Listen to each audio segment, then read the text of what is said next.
When All Nippon Airways first asked me to take on this project, I was really excited because it is such a big challenge.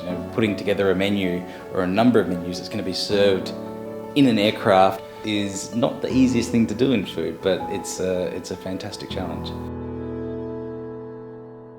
I kind of fell in love with the food of Japan when I moved to Japan when I was in my early 20s, and I took a job over in Tokyo, and I had intended to be in Japan for about 18 months. In the end, I ended up staying there for nearly 10 years.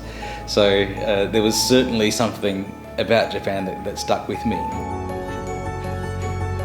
I've been flying All Nippon Airways for decades now. When I was based in Tokyo, I used to always fly with All Nippon Airways for all of my business trips going around Asia and also to the US as well.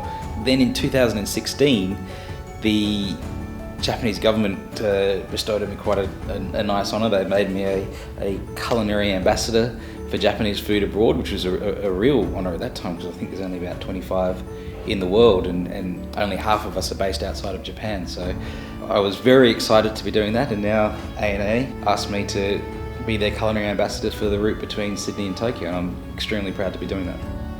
For any ancient cuisine, and Japanese food is quite an ancient cuisine, it's been around for thousands of years, there's so much culture that's incorporated into the food that you eat, and also that comes back from the food into the way people live their lives, the way people go grocery shopping, the way people celebrate birthdays or the 100 days of after a child's birth. There's all these foods and different cultural touchstones that are almost hidden in between the ordinary tasks of eating breakfast, lunch and dinner, which I find absolutely fascinating.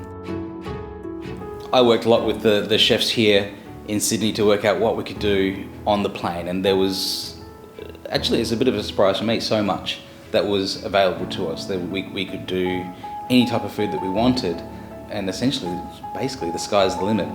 But the one thing that really surprised me was how involved All Nippon Airways was in that process. It wasn't just me presenting the menu and shaking hands and saying thanks for coming. We had a number of times when people were coming over from head office and regional offices around Asia coming in to sample the menus, giving feedback, excellent feedback that we were able to take on board, and then doing multiple iterations of the menu to make sure that by the time it actually gets to the guest and to the customer, it was exactly right. And I love that process. I think that collaborative process of working with ANA chefs and working with the ANA management as well has been really rewarding. Being on an aircraft that's coming from Australia, we wanted to make sure that there was a sense of Australia in that meal as well. So we've chosen some unique Australian ingredients, native wattle seed, which when roasted and ground is mixed with our young chicken and sesame salad. The wattle seed has an almost kind of chocolatey coffee flavour to it that I think really works fantastically. We've made a milk from macadamia nuts and blended that through and set that into a sweet jelly that's come up really, really nicely with some fresh Australian fruits and also goji berries. Each of the 4 different menus that we've developed are really, I think, quite special. The business class menus have a huge number of elements, more than 30 elements. The centerpiece of our summer menu for business class being a beef short rib that's being braised in a sweet soy sauce and Australian whiskey that has come up incredibly well. And our autumn menu is a piece of salmon that's been marinated first in shiokoji, a type of fermented rice, and also porcini mushroom that's then baked in sake butter and a variety of different other Japanese mushrooms, which has come up amazingly well. For passengers flying in economy, they don't miss out either. They've got a couple of my favourite dishes.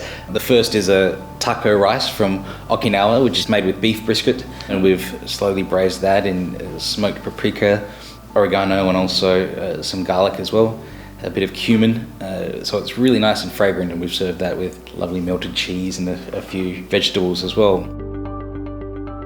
The other dish that we've got for economy class passengers is, in Japanese, san iro tori soboro, which is kind of a 3-colour coarsely minced chicken. It's glazed in a rich teriyaki glaze, and then also served with crumbled egg that's been cooked in sesame oil and also some lightly fried green beans as well. The launch event was amazing to see so many people come along for us to present what we've been working on for so long. They had a chance to experience the meal that people will eat when they get on the plane. They had a chance to drink some of the nihonshu that you get on the plane, and we even had the flight attendants come over to show people exactly the kind of hospitality that they'll be experiencing on this flight. It was certainly big shoes to fill because ANA is Japan's only 5-star Skytrax rated airline, so the quality of what you get when you actually step foot on the plane is absolutely incredible. I'm really proud of this project. It's something that we've now been working on for nearly a year, and to see these dishes come from something that were just ideas that we were talking around a table about to things that are now being able to get into the kitchen and cook and be served to 300 people every single day flying from Sydney to Tokyo. It's a fantastic thing to see, and I hope everybody enjoys it as much as I've enjoyed the process of putting it together.